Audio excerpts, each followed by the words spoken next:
All right, good morning, everybody. It's Kelby here. I'm joined with Drew and Kyle Fortkamp. We are here for Meet the Employee episode with Kyle Fortkamp. He is an estimator for Armcorp Construction. How you guys doing this morning? Good. Fantastic. Yeah, absolutely. Good. All right. Well, let's just jump right into it. Kyle, you just want to tell us a little about yourself? Yeah. No, I'm 27 years old. Been married to my high school sweetheart for about 5 years. We got 3 beautiful children, Clint, Vera, and Ada. Clint's 4, Vera's 2, and Ada is 1. Born and raised in Salina. Went to 1 year of college in Cincinnati.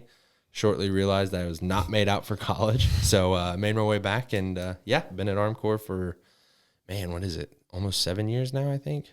Yeah? Yeah. What brought you here? That's a tough one. But I got laid off from a local contractor that works here. Didn't really know what I was doing. 22 years old, laid off on unemployment. Never thought I'd be there. And my mom was getting her nails done at, some nail place here in Salina. And that nail technician was like, "Hey, have you ever heard of Armcorp?" My mom's like, "No." She goes, "Well, I'm really good friends with the owner's wife. Kyle should apply there." So my mom told me that, and I was, I don't know if you guys have ever heard the story about Kobe Bryant.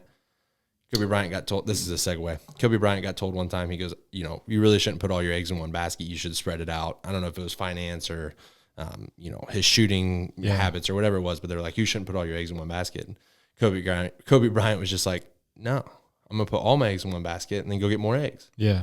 So I put all my eggs in Armcorp. I didn't apply anywhere else. I didn't really care. I was like, I'm going to apply at Armcorp, and that's what it's going to be. And you can ask Josh this. I was in here twice a week for like 4 weeks straight. "Hey, this is Kyle Fortkamp. I submitted my application, just checking in on it."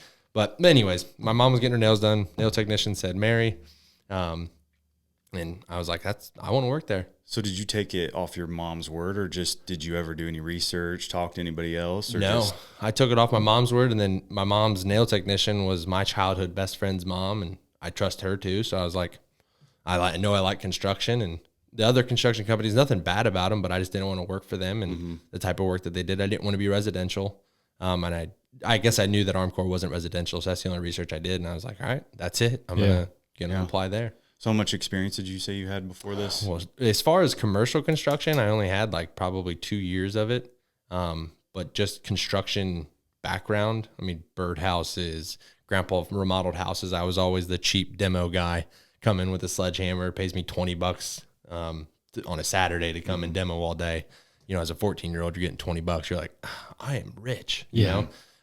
But that was the background I had, was just, I always liked working with my hands, like building stuff, like seeing how things put together. So that was my background. I completely even forgot about it. Didn't even realize it. You started out as a superintendent. I started out as a laborer. I got hired in 2016 as a laborer. And I was the one of 2 laborers at the time that we had. And then I think it was like 6 months later, I got proposed, "Hey, we have a job up in Ann Arbor, middle of winter." I don't know if you guys have ever been to Ann Arbor in the middle of winter. It is awful. But they said, "We think you're ready for the next step, whether that's foreman or superintendent, but we got a job we don't have a superintendent for. What if we give you a foreman role? You run the job, see how you go, and then we can talk promotion there after that." So I went up to Ann Arbor, ran that project, and then 6 months after that project was done, they asked me to run another project in Columbus. So then I got the superintendent role. And then a year later, I got asked to come in the office as an estimator. So it was kind of a fast track. I never thought at 25 I'd be in the office behind a computer all day. But why do you think those opportunities came along? I don't know. I think it was coincidence, or you think it was something you were doing? Well, I'm a big believer in fate too. I still, every time I see Rhonda's her name, my mom's nail technician, every time I see her, I always talk about Armcorp. It's just like a cognizant belief that she kind of led me here. But no, I think at the end of the day, I think it's in Kelby, we have a background as good friends, but I'm very transparent in my thoughts, my feelings, my opinions. It can be a blessing, but can also be not a good thing sometimes. But I think it was just the fact that I had some ideas and I had some things that I wanted to handle my way. Not that I didn't want to get rid of a process that worked for years, but I wanted to do it my way. So I think they saw that. I think upper management saw that and said, we think we can kind of mold it, morph it, make it work for Armcorp. I like to think that it did, given the position I'm in now. But no, I think it was just I sound conceited when I say it, but I think I'm just a hard worker. And I knew I wanted more. I didn't want to be a laborer. I didn't want to be a foreman. I didn't want to be a superintendent. I wanted more.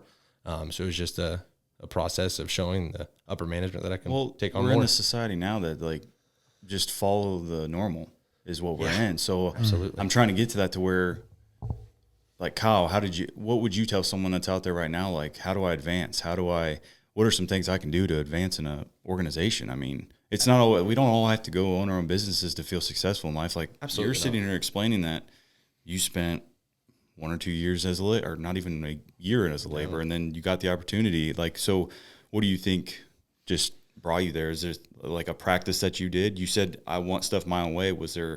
I just was determined? Well, I think that at the end of the day, I think a lot of these younger kids, like you were stating, you want to try to reinvent the wheel. You ain't got to reinvent the wheel. Right. All you got to do is make that wheel work for you. Mm-hmm. So I think it was a matter of like these processes work. They've worked for years. Armcorp is a very well-known contractor, not necessarily well-known, very well-known for their work when I got hired here.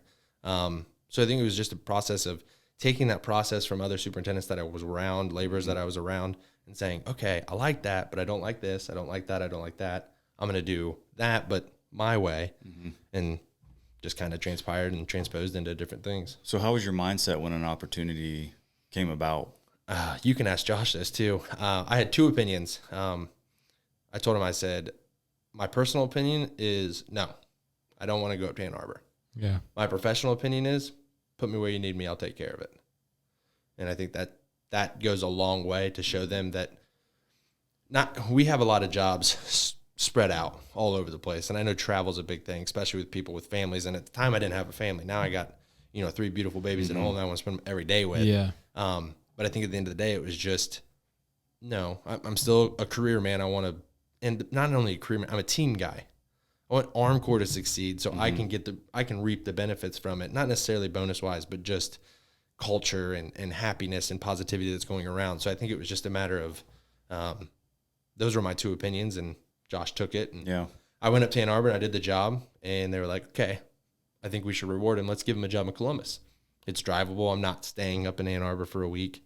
So it was Columbus. And then I think it was a Dayton project. Mm-hmm. So I kept getting closer. So it's like, even though Josh knew that if he put me in Cleveland, I'd do the job. I wouldn't like it. I probably wouldn't, want to be there for years at a time, but I did it. Mm-hmm. And they rewarded me by putting me a little closer. Yeah. Do you think with you biting the nail as like a professional standpoint of like going to Ann Arbor, going to Cleveland, or doing these things, that's what got you farther along in the company? Or do you think kids nowadays know even like how to do that? Or I don't know. I think it falls in line with like the grass isn't greener on the other side, whether it's a company, whether it's a different job, whether it's this. And again, back to the team guy. You got to be a team player. You can't just be individual. Yeah. You can't go for the, individual gold. But no, the job needed done. There was nobody else. And the best thing about Armcorp is the transparency. They had no superintendents to go run the Ann Arbor job. So it was like, we believe that you can do it. And we want to give you promotion. Yes. But also, we have nobody else to send. Mm-hmm. Can you go do it? Well, yeah, I'm a team guy. Absolutely, I'll go do it. I don't want the job to, go south or Armcorp lose money or this or that. So I think younger generation that's coming up into the industry needs to understand that you'll get your time, you'll get your unbelievable moment. But you have to do the teamwork. That's a great point. Like, you're doing the team stuff is doing it for yourself and Absolutely. Making those opportunities Absolutely. present themselves. That's pretty cool. Yeah. You go back to sports. Yeah. If the quarterback doesn't do his job, gets the glory, throws the 80-yard touchdown pass, the team doesn't succeed. Right. Even if he does do that and the team doesn't succeed, he did his part. You can walk away knowing that. All that matters is the final score. That's all you see. It's not. Or the lifelong lessons that you get from playing. Yeah. So transitioning into Estimator, when that opportunity arose, what was your thought? Oh, man. I was in a job in Columbus that I still think is one of the biggest learning lessons that Armcorp, the team itself, has learned. So it was like, get me a ticket out of here type of thing. Yeah. But at the same time, it was one of those times where Beth and I were trying to get pregnant. We were just married. So I was like, that sounds pretty good. But then I'm like, man, I don't get to work with my hands. I don't, I don't get to go to the gas station and get coffee at 5 o'clock in the morning anymore. Like I was missing those things that like really made me love construction. But at the end of the day, I was like, I do have a niche for it. Yeah. So I was like, let's just see. And Armcorp struck me as the type of company that if I didn't like it, I could be really open and honest with them and say, I think I would be a better fit out in the field. Thank you, but no. Yeah. What did you think about estimating, like that you had that niche? Like what attracted you to it? Well, not only do I like seeing things come together, like actual building process, like take a wall or a building or a pool barn or a shed, whatever it is. I like seeing it go together, but I also like seeing where the cost was coming from, how much it impacted the owner. I was building things on the side. I was doing remodel jobs. So I was flirting with numbers already in the sense of like building a quote, making sure material prices were right, my markup, my overhead. But then to take that and put it on $1 million job, $2 million job, $10 million job, I was like, oh, that sounds enticing. Sounds scary. Sounds super scary. But I was like, I think I'd be all right with it. Yeah. But also it was the team that was here in the office already that was just like, I've had my eye on you for about 3 years now. I think you'd be a really good estimator. It's like, all right, you think I could, so why not? I'll try it. So what is an estimator? Now that you've done it for, how long has it been? 3 years? 4 years, I think. I think I've been at Armcorp as an estimator longer than out in the field. An estimator is an educated guesser. It really is. A well-rounded, knowledgeable, educated guesser. But it's, you get drawings for a building, and you get all the quotes for it, and you read all the notes, and you put a price together. Gotcha. So what kind of quotes are you getting? You want to explain that, the process a little bit deeper, kind of explain. You're not doing all these numbers yourself, right? No. So like, well, and as Armcorp itself, the general contractor that we are, we don't self-perform a lot of different scopes. We have an in-house electrical team, which is super awesome. So like Division 26, they'll quote.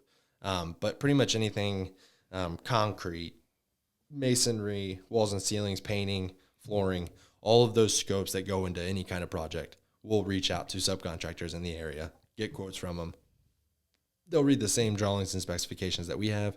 They'll send us a number. We put it into our bid form, and that's how you build it. I never thought at 27 I'd use Excel as much as I have in my life, but it is. I'm an Excel guru. How much easier do you think it is for someone like you coming out of the field going into estimating than someone coming right out of, like, say, college or something else? Like, that's a great question. Because you know what it takes to be in the field, what the prices are, or like what manpower is. Yeah, no, absolutely. And that's Cody Wagner, the chief estimator from Armcorp, my boss.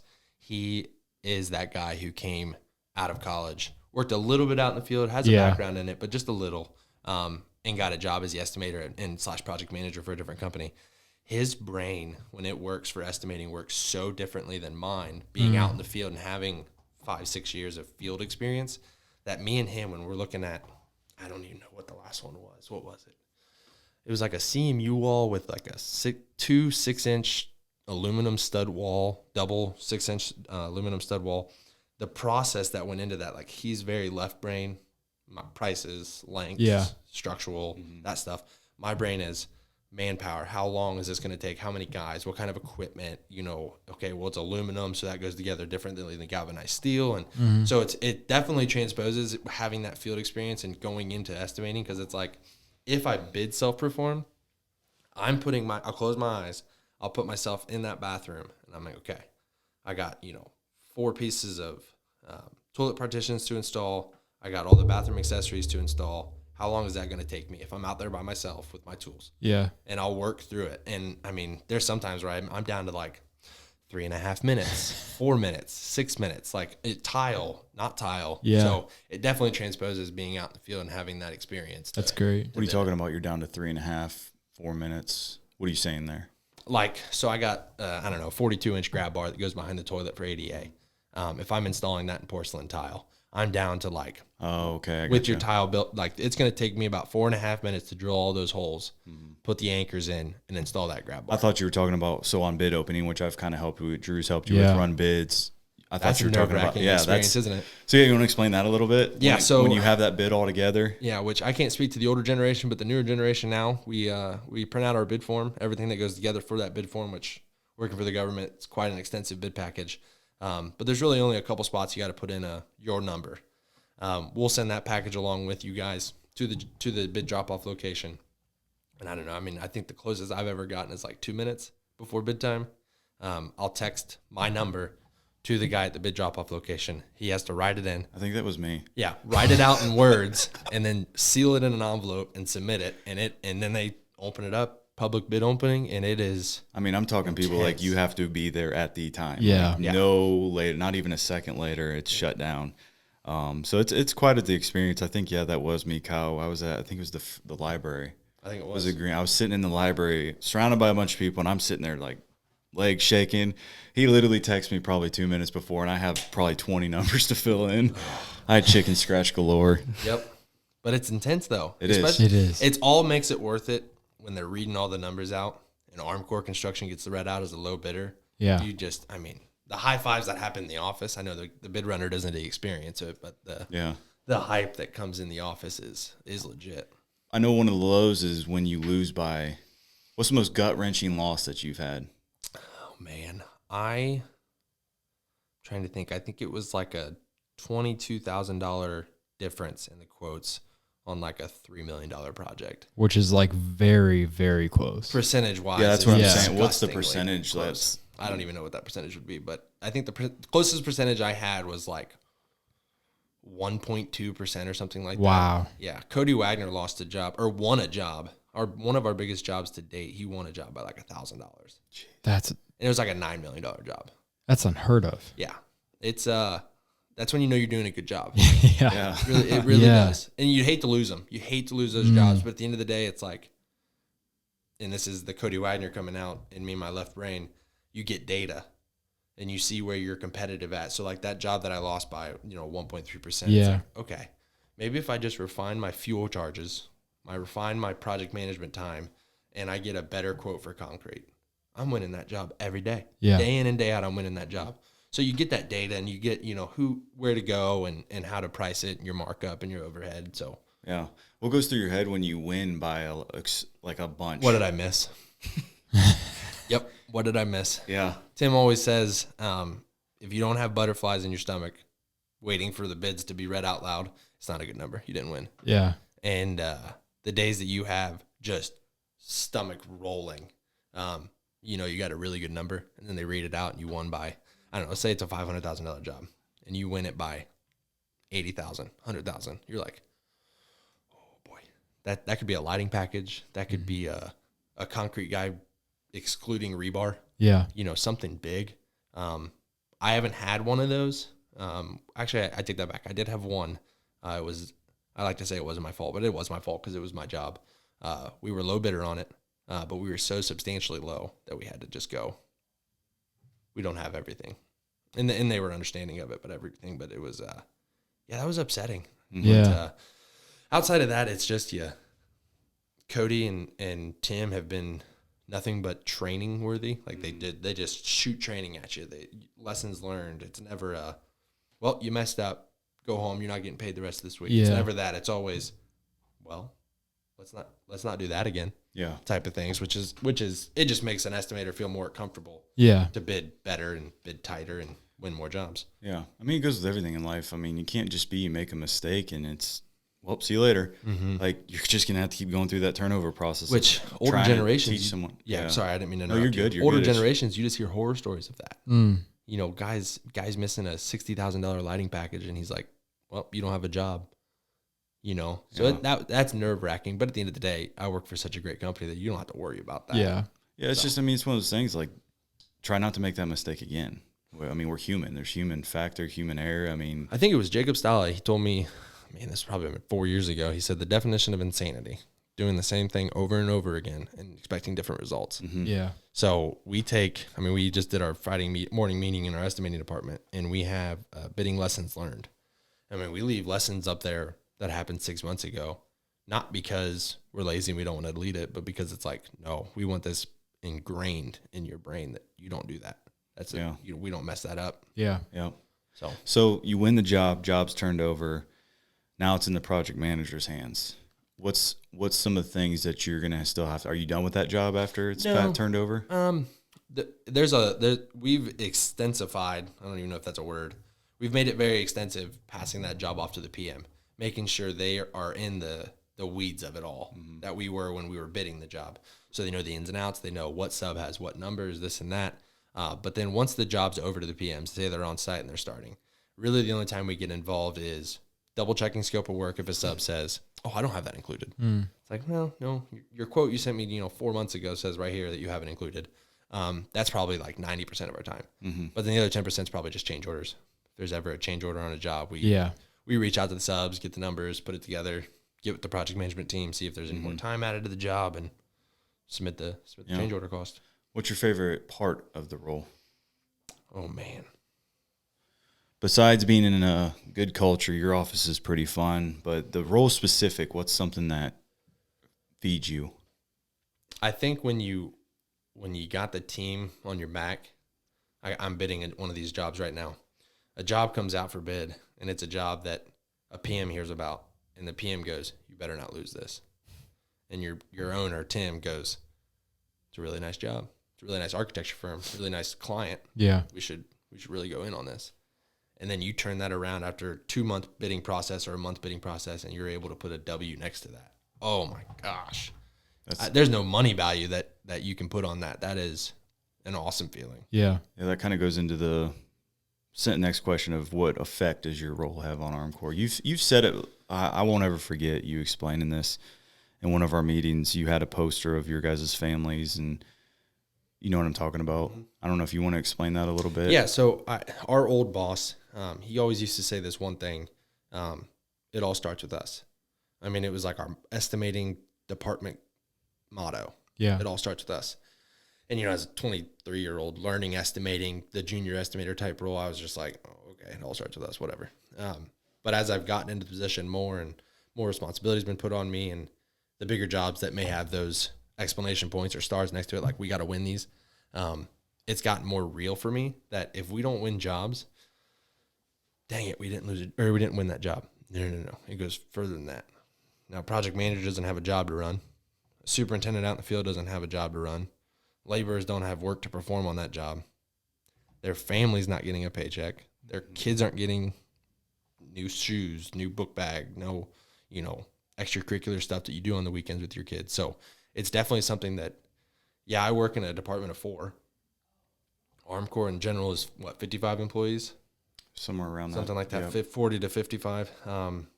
They have wife, they have children. Yeah. They have husbands. Like, my job directly affects 110, 125 people. Yeah. And that's it's not a burden to carry. It's definitely something that I find when you win those jobs, it's rewarding. But it's also it's high stress. Do not go into estimating if you want a low stress job, because it is very stressful. Mm-hmm. Do you have something? No. Okay. So up to this point with Armcorp, what is one of the most memorable things? Yeah, I had a really fun time answering this question in my head. I was running a job at the University of Miami, and the owner was concerned with the amount of finish work that we had left to meet their deadline. One of our project managers was getting married, and he has a lot of friends that are superintendents and laborers in our field. We had a bachelor party. So all the superintendents and the laborers that are friends with him went to the bachelor party. Well, we get this letter of concern that we have a lot of finish work left to do. We got to do it. Me being the superintendent, I know I'm working that weekend. I got it on like a Friday afternoon. So I know I'm working that weekend. So now I got to get with the PMs and see who's coming with me. Well, cut to, found out there's a bachelor party.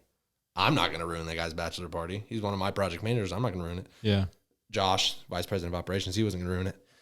Tim, the owner, he wasn't going to ruin it. So that weekend started out with meeting Tim, our owner, and Josh, our vice president of operations, on site. And we hung 12-foot, 14-foot, 16-foot whiteboards all day. And it was awesome. That is cool. Because you go to other companies, you see the owner, great guy, nothing about other companies. An owner that's willing to put on his work clothes and go out in the field on a weekend, his weekend, and work. Again, nothing you can put a money value on. And it was impeccable because, I thought what I was doing, and it was just whiteboards and miscellaneous caulking and cleaning and this and that. But, then you get into a story, And, you know, I'm a big story guy when it comes to the older generation. So, you know, Tim starts telling stories and it's like, oh man, that's just crazy. Yeah. That's how you guys used to do it. Or man, what?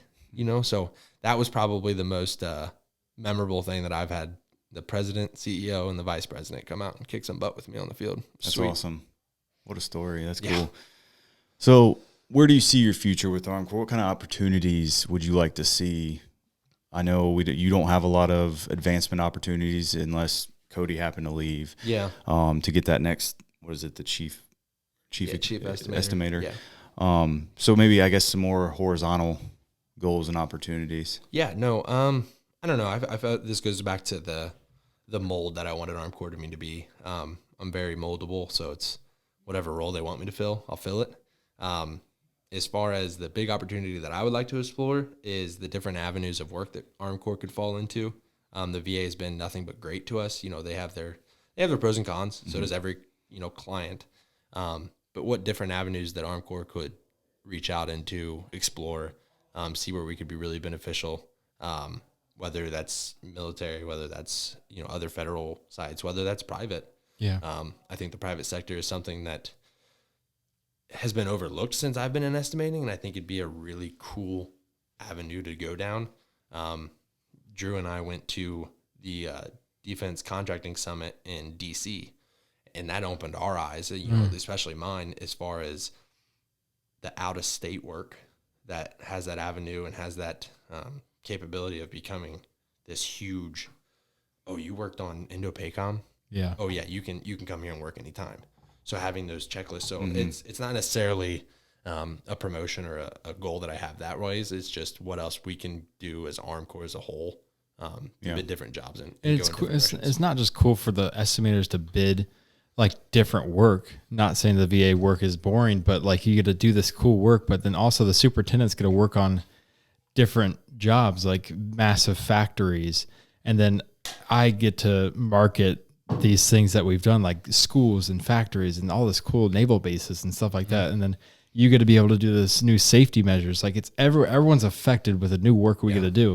And it's so cool. Like new avenues that we see all the time that we're just not taking a part of right now, but in the future, well, that awesome. breath of fresh air too. Right. Oh, you know, absolutely. Again, nothing against the VA. They've treated us well for the last, you know, how long have we been in business? Shoot. 14 years. 14 last 14 years, and they've treated us very well. Yeah. Again, pros and cons, but yeah, to go into a naval base, to go into a shipyard. I told you when we were at that summit, that was something that just like stuck out to me 6 months before we even went. And then that summit, during the speech, I was like, man, we should get in the shipyards. Yeah. You know, something that would be still back to the veterans, still back to the military, because I know that's really big on Tim's shoulders. But then also, provide that breath of fresh air to venture out to. So I'm still kind of working on it, but yeah. So that's kind of a corporate goal, I guess. But do you got any personal goals, development goals you want? Oh man, I got nothing but goals.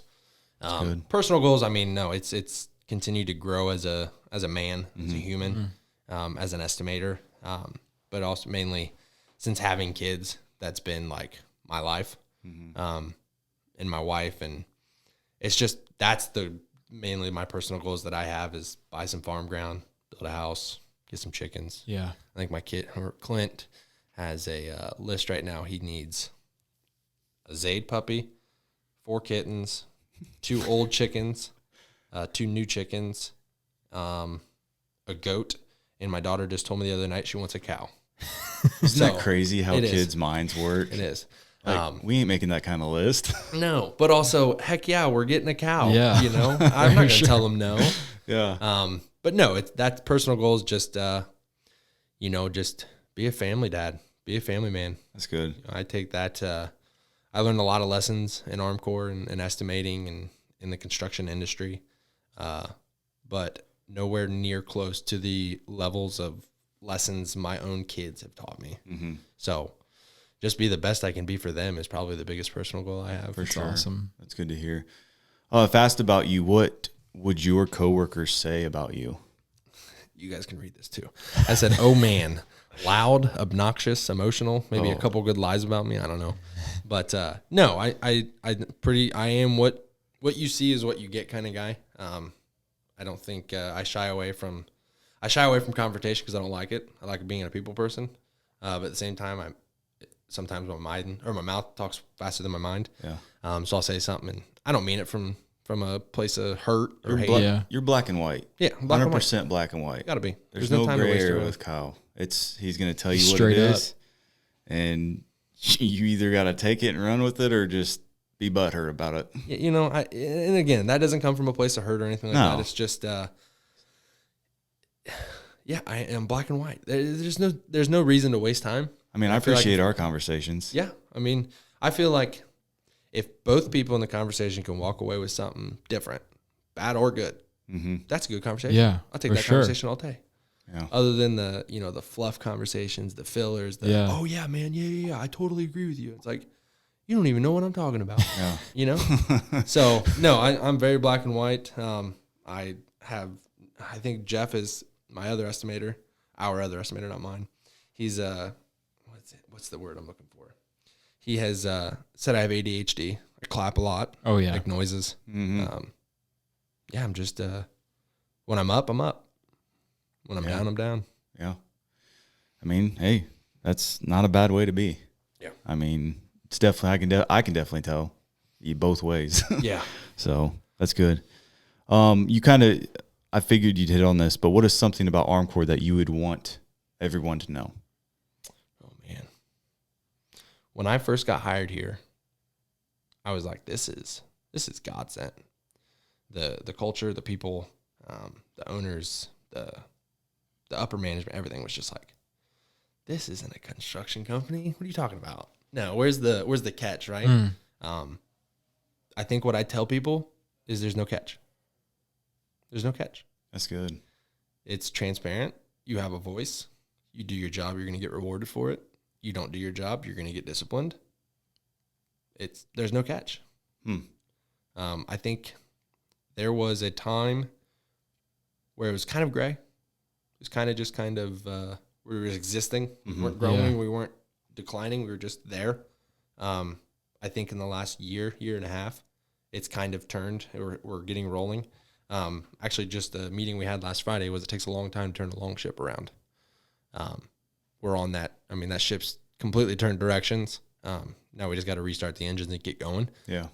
So I think what I tell people is that there's no catch. That's a good way to put it. Yeah, it is. Dang. You got anything to add? No, he hit everything. Yeah, that was a good conversation, man. Really good. I appreciate your time. Appreciate you guys having me. This is my wife probably would say no if you asked her to have me on the podcast, but that's just because sometimes I like to hear myself talk. But hey, you got anything else to add? Yeah, I have one more question you guys had on at least your list of questions you guys had. What is something about Armcorp you want everybody to know? Oh, you guys already asked that. The one thing I want to say is I got a story. Okay. Big story guy. I was running a job in Columbus, VA. Another nod to the owner. Tim was making a surprise visit to our job site.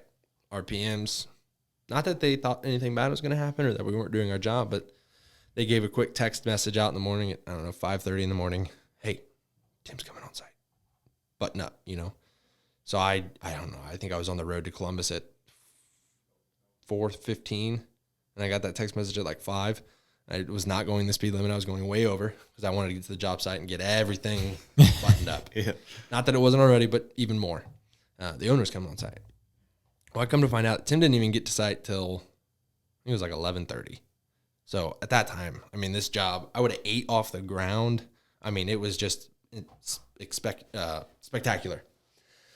So Tim goes, hey, Kyle, you got a minute? So I'm like, oh, shoot. What did I do? And so he goes, no, let's go grab some lunch. I was like, oh, cool. So we go grab lunch. I think we ate at the cafeteria there at the VA. Got lunch, sat down. He goes, so tell me how's everything going? Oh, well, our subs have been great. The schedules. He looks at me and he goes, shut up. I don't care about the job. How are you doing? And I just I sat back, and I'm not kidding you. I think you can ask him. I didn't talk for like 2 minutes because I was like, the owner cares my life. I'm providing something to him. I'd expect him to want to know about that, but not necessarily the wedding planning that my wife and I were doing, where are we going to live? That it was just, he literally looked at me and said, shut up. I don't care about that. I'm here to talk to you. as a person, as a human being, not as my employee. So it was just super cool to sit down with the owner of the company. And I mean, I think we sat there for, I'm only allotted a half-hour lunch out in the field, and I think we sat there for about an hour and a half, 2 hours. That's just awesome. talking. That's great. Yeah. That's what it's about. You're not just a person. You're not just one of those people in a big company where they don't care about you. Yeah. You said a half hour you were allotted for lunch, but think about what that hour and a half, 2 hours did for you. Mentally. Gosh.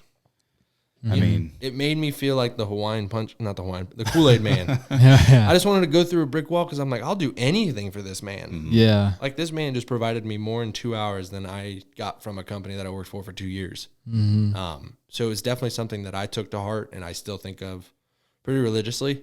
Because there's times that Tim will come in and say, "Hey, how you doing, Kyle?" And I'll immediately go to my family. "Oh, my daughter's not sleeping good. I don't know what's going on. I think she's teething." He goes, "No, Kyle, about the job you're bidding." And so he'll make a joke about it because I've told him that story probably 4 times. But yeah, it's definitely a story that I hold up there with the Miami story. That's as great. Well. That's great. That's good to hear, man. That's awesome. Again, Kyle, we appreciate your time. This was a great conversation. It was, yeah. Great. So if you guys don't have anything else, we'll wrap it up. Sounds good. All right, everybody have a good one. Yep.